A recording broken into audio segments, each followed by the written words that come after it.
Hello everyone, my name is Ankit and you are watching Desi Perspective.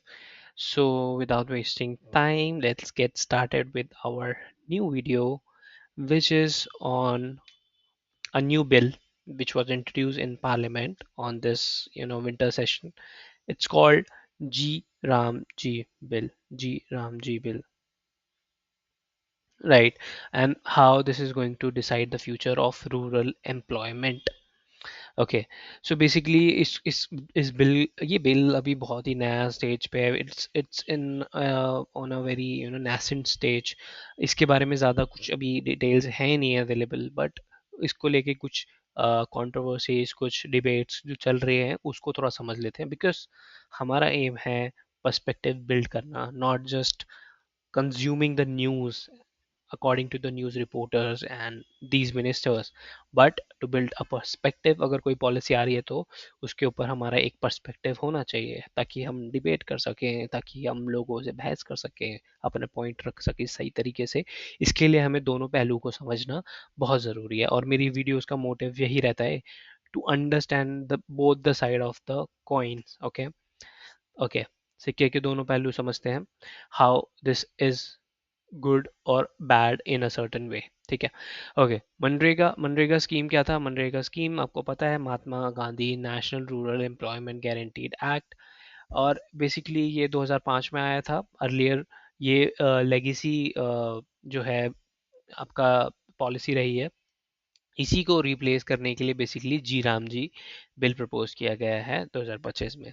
इसके core principle समझते हैं. इसके core principle, it was a justiciable right, जहाँ पे हमें 100 दिन की फिक्स एम्प्लॉयमेंट मिलती थी, राइट. और यहाँ पे जो था हाउस होल्ड, और ये इन्फोर्सेबल था कोर्ट में, कोर्ट ऑफ लॉ में, राइट. अगर आपको नहीं मिलती है तो आप जा सकते हो कोर्ट में, और अगर आपको एम्प्लॉयमेंट नहीं मिल रही है तो आपको अनएम्प्लॉयमेंट यहाँ पे कंपनसेशन मिलती थी, वेज मिलती थी. फिर भी चाहे काम मिले चाहे ना मिले, 100 दिन के पैसे तो मिलेंगे ही मिलेंगे. That was the concept, that was the principle of this scheme. Funding model की बात करें तो 100% it was centre sponsor scheme, right. और यहाँ पे जो प्लानिंग थी, it was left over to the gram सभा.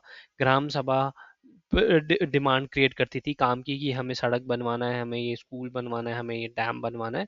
और तब वो डिमांड जाती थी सेंटर के पास, सेंटर उसके लिए बजट एलोकेट करते थे और फिर ये काम शुरू होता था, फिर पैसे मिलते थे. It was a decentralize scheme.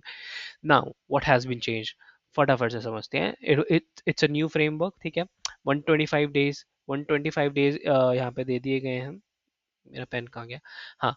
पहले यहाँ पे 100 दिन थे, अब यहाँ पे 125 डेज की बात करी गई है. एंड इस स्कीम को बेसिकली अलाइन किया है विकसित भारत, हमारे विकसित भारत 2047 विजन के साथ. लेट्स अंडरस्टैंड दिस, ये क्या कहने का मतलब, अलाइनमेंट का मतलब क्या है यहाँ पे. दूसरा है फंडिंग मॉडल जो है, basically it is now on a cost sharing basis, right. जैसे कि यहाँ पे 60% कॉस्ट जो थी वो सेंटर बियर करेगी और 40% यहाँ पे स्टेट बियर करेंगी. So this this is the new model. Okay. Planning जो हो गई है सेंट्रलाइज हो गई है. हाउ सेंट्रलाइज, वो हम आगे डिस्कस करेंगे कैसे. बस बेसिकली मैंने सबको बताया, इसको अपने विकसित भारत मिशन के साथ अलाइन किया गया है. तो अब सेंटर डिसाइड करेगी कि किस प्रोजेक्ट पे काम करना है, और स्टेट्स को फंड रिलीज करेगी, फिर स्टेट आगे उसको एग्जीक्यूट करवाएंगी through gram panchayat and the worker obviously. Okay.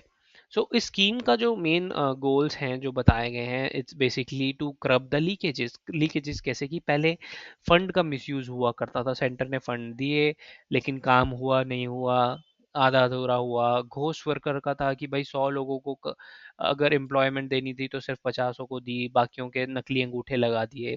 This was the, इसको यहाँ पे टेक्नोलॉजी के साथ इसको क्रब करने की कोशिश करी जाएगी.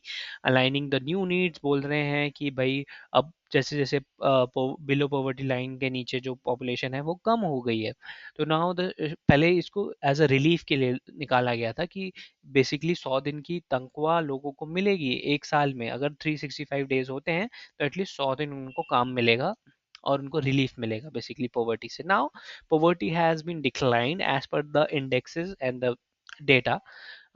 रियलिटी पे क्या है वो तो भगवान जाने।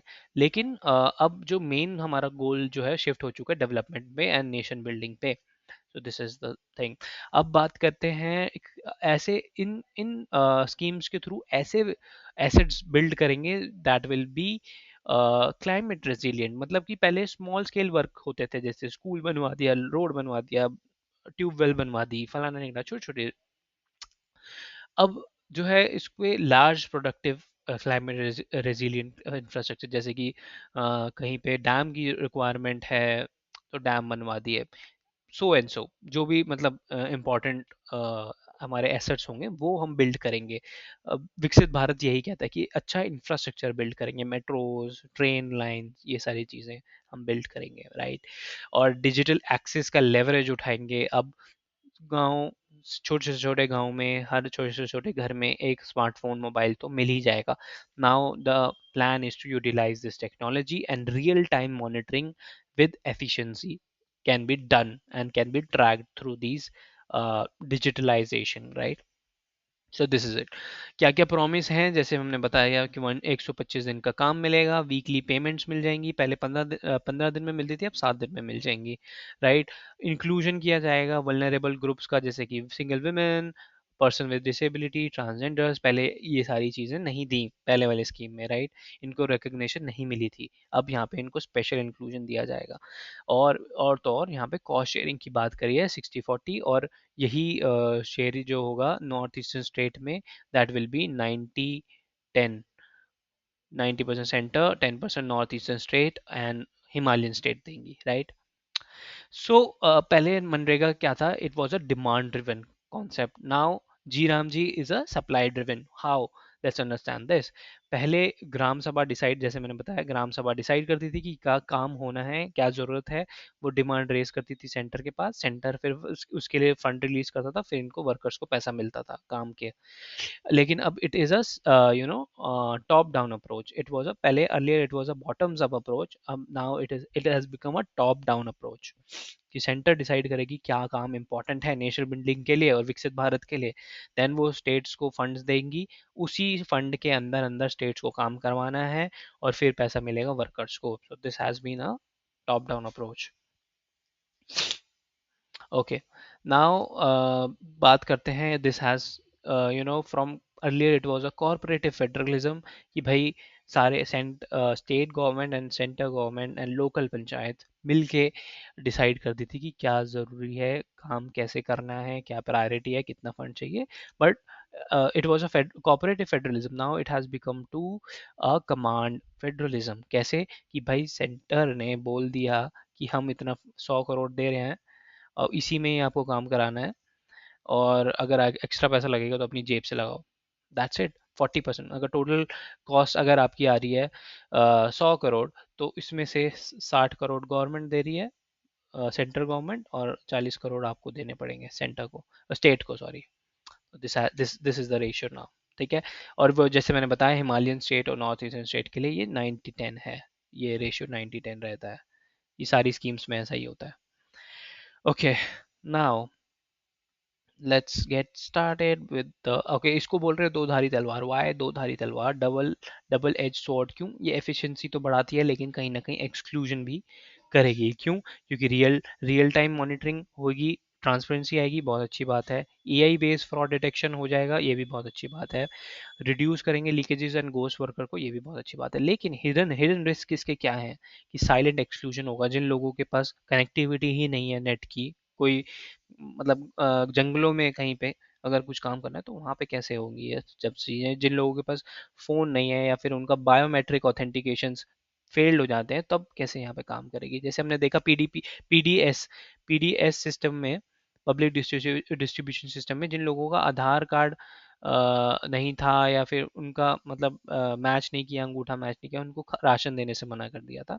सो this is some kind of risk which is aligned with this. Surveillance tool की बात करें, हाँ, नज़र रखी जाएगी ऐप से इन सब चीज़ों पे, ये एक सर्वेलियंस का काम भी करेगा।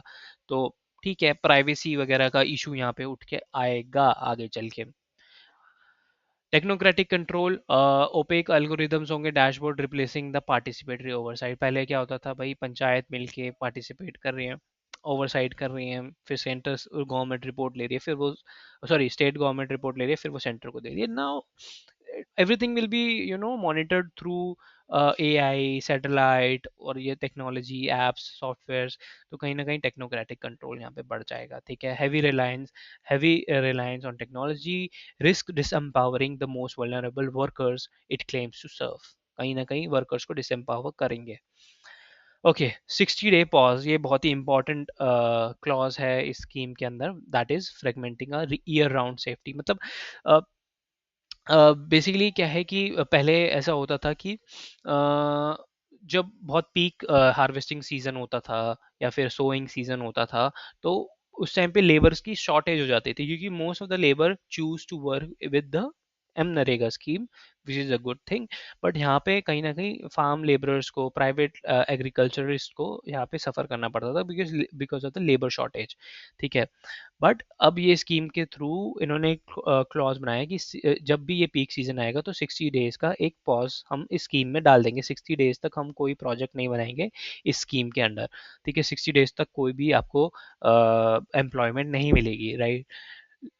Which is why critique says that it is मतलब now have become a fragmented seasonal entitlement. मतलब पहले पूरे साल यहाँ पे सेफ्टी नेट दिया जाता था. now it has become a seasonal, मतलब fragmented seasonal entitlement and creates a predictable period of vulnerability of workers when they need a safety net.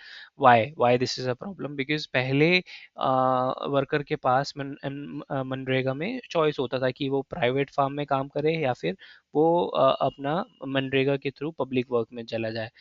But now 60 days के लिए जब ये पीक हार्वेस्टिंग सीजन होगा तो एक चॉइस तो बंद हो जाएगी. Now they will be force to go to the private farm workers, work as a private farm worker.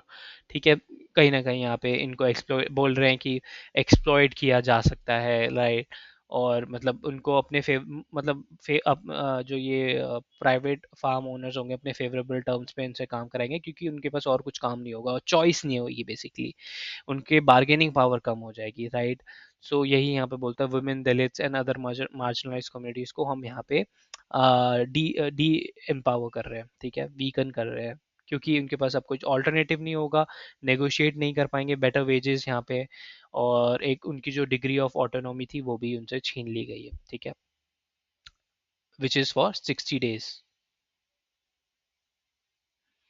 Okay, now move move move. Okay, कैसे इसका कोर इरोजन क्या है इस स्कीम का? बेसिकली बोल रहे हैं कि जस्टिसेबल राइट था पहले, now it has become to a discretionary entitlement. पहले ये it was a legally backed guarantee to right to work on demand, which मतलब डीपीएसपीज में से निकल के आता है राइट टू वर्क. एंड इसको बैकिंग करने के लिए ये ले आए थे हम लोग. उसकी पेमेंट्स की भी टाइमलाइंस थी, statutory right to unemployment allowance भी मिलता था अगर काम नहीं मिला, और ये अब चैलेंजेबल था in the court of law.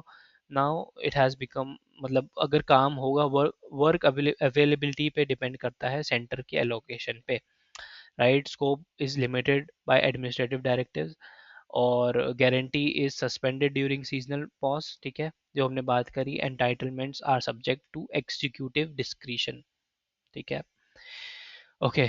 सो हमने बात करी कैसे ये पार्टिसिपेटरी प्लानिंग को अब टेक्नोक्रेटिक इम्प्लीमेंटेशन में बदल दिया गया है, which is which is the future of entire world यार. ठीक है, पार्टिसिपेटरी प्लानिंग पहले होती थी कैसे कि पंचायत बैठ के डिसाइड करती थी कि भाई कैसे हमें प्लान बनाती थी कि हमें सड़क बनाना है, हॉस्पिटल बनाना है, रोड बनानी है, स्कूल बनाने हैं, या कुछ भी आपको डैम वैम बनाता है, फिर उसको आगे क्या कहते हैं वो भेजती थी डिमांड को, राइट.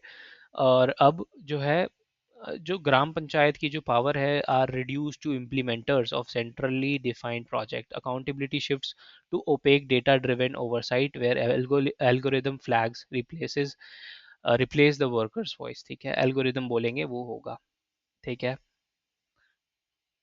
अब अल्टरनेटिव पाथ क्या है इस स्कीम को? सी, स्कीम का मतलब होना चाहिए था रिफॉर्म लाना. ठीक है, एग्जिस्टिंग मनरेगा में रिफॉर्म लाने की सख्त जरूरत थी, लेकिन उसको रिप्लेस करना नहीं होना चाहिए था इसका एम. ठीक है, क्योंकि यहाँ पे हमें रिटेन करना है जिसको justiciable right, it should be again a justiciable right जिसके लिए लोग जा सके और अनएम्प्लॉयमेंट का अलाउंस मिले, ये चीज़ को प्रिजर्व करना है हमें।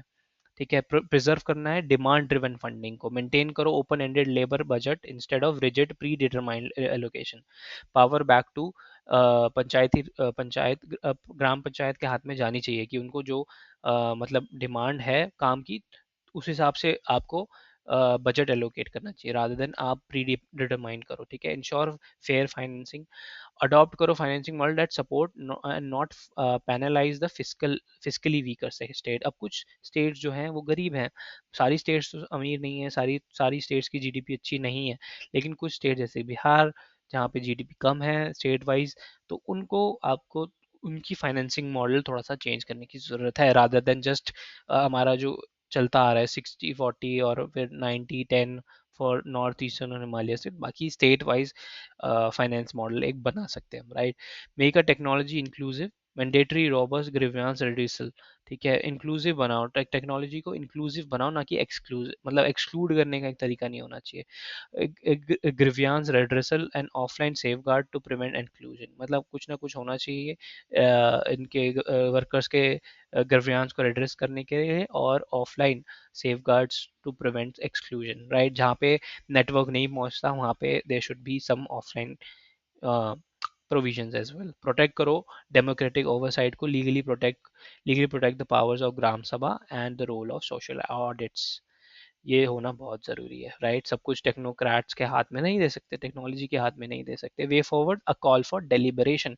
अब क्या होना ज़रूरी है, अब इस बिल को you should be sending to, मतलब government should be sending to the parliamentary standing committee, और इसकी डिटेल्ड स्क्रूटनी होना बहुत ज़रूरत है और इसके पब्लिक कंसल्टेशन होना बहुत ज़रूरी है ताकि इसमें और इम्प्रूवमेंट यहाँ पे ला सकें, स्टेट गवर्नमेंट से डिस्कस कर सकें, वर्कर्स एंड लेबर यूनियन से डिस्कस करें, policy and civil society expert discuss करें, है ना, farm farm worker union discuss करें, पंचायती रिप्रेजेंटेटिव डिस्कस करें, फिर इनका कंबाइंड डिस्कशन निकल के आए और फिर इसको आगे इम्प्लीमेंट करना चाहिए। So these are the three pillars जिसके ऊपर पूरी रूरल लाइवलीहुड सिक्योरिटी डिपेंड करती है गाँव की, which is a justiciable right to work, आपके पास अधिकार होना चाहिए राइट टू वर्क। दूसरा, timely and predictable wages, भाई टाइम से वेज मिलनी चाहिए। And is genuine decentralised planning, ठीक है, सेंट्रलाइज मत करो, डिसेंट्रलाइजेशन की तरफ जाओ। बट करंट ट्रेंड्स यही बोलते हैं कि government is shifting towards centralisation which is a concerning point, because ऐसा डेमोक्रेसीज में नहीं होता, democracy is always about decentralising. So I hope you like this video. अगर आपको ये वीडियो पसंद आया हो तो लाइक करें, सब्सक्राइब करें, चैनल को शेयर करें, वीडियो को शेयर करें ज़्यादा से ज़्यादा, कमेंट करें, डिबेट करें मेरे साथ, I would love to debate. अगर आपको ये पूरा पीडीएफ चाहिए पढ़ने के लिए, अपने आंसर्स में इंक्लूड करने के लिए कंटेंट को, you can join my telegram link, you will get the link in the description. Thank you so much. Till then, I'll see you in the next